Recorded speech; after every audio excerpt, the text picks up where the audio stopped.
This is our Best SUV of 2023 award winner, the 2023 Jeep Grand Cherokee. And not long after we at Cars.com purchased one for a year-long test, we started thinking to ourselves, where can we take this thing off-road? It is an off-road vehicle. And the answer actually happened to be right in our backyard. You may have even heard of it. It's a Jeep Jamboree. The Jeep Jamboree is a series of off-road events specifically for Jeep brand vehicles held all across the country. Owners can sign up for 2 days of off-roading fun in a wide variety of terrain. We signed up for the one in Attica, Indiana, held at the Badlands Off Road Park, and we brought along our brand new Grand Cherokee Trailhawk 4xe plug-in hybrid. We wanted to learn more about how the 4xe actually works out here in the woods. It's a plug-in hybrid, it has an electric mode, and it allows you to go wheeling in pretty much complete silence.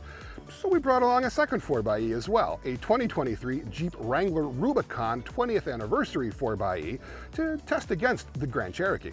So come along with us as we sweat our way through our first ever Jeep Jamboree and put these two iconic off-road SUVs through their paces, all while finding out what makes people from all over the world sign up for these events. It's a Jeep thing. We're gonna try to understand.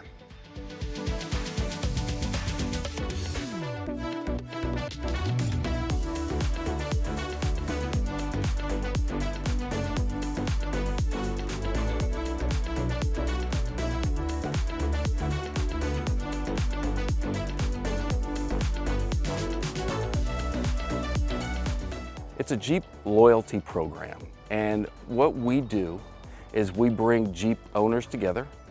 We take them out and let them experience what their Jeep is capable of doing out in the woods or out in the mountains, and we bring them back and they're ready to go again. We feed them most of the time. We raffle prizes away that our sponsors give to us and help us with. So that's what it's all about. And in there, there's a lot of socializing.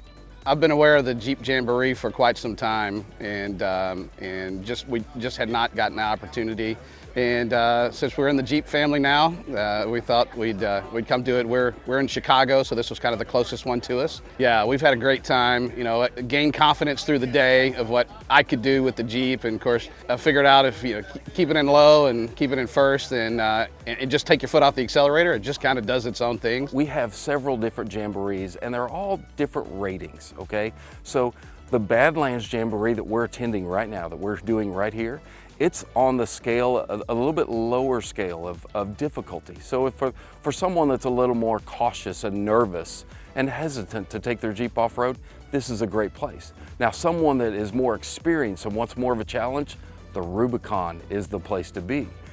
So the events are based on different areas, different locations, and different difficulties. So there's something for everyone. There truly is. I've been doing Jeeps for 15 years. My dad bought a YJ straight out the lot. I rode with him, and we've just been doing stuff in dunes, sands, whatever else.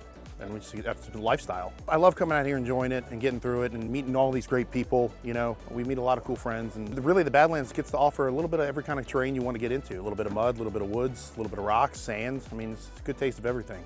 I always love going down the creek, right? Everybody talks about the tubes, that's awesome, but I really love going through the creek into the deep woods. It gets kind of chilly with some of the colder air still, even the hotter weather.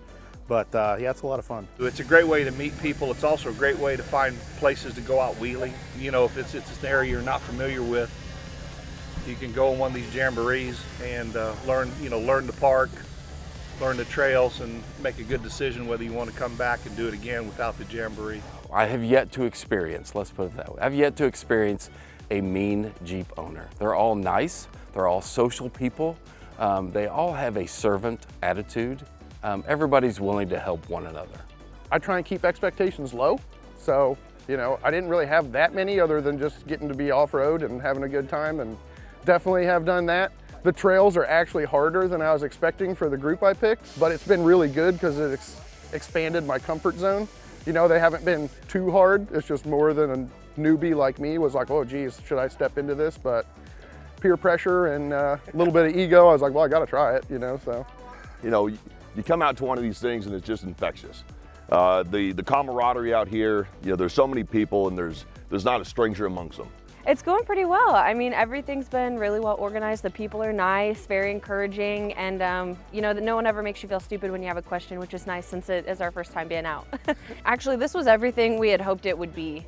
We were expecting it to be, you know, once we came in, we saw the Jeeps all lined up for, you know, first day registration, everything. We thought it was going to be like, oh gosh, you know, we're going to wait a while. Everybody was really helpful and organized. I mean, it's just been fantastic. Can't wait to come back and go to other ones.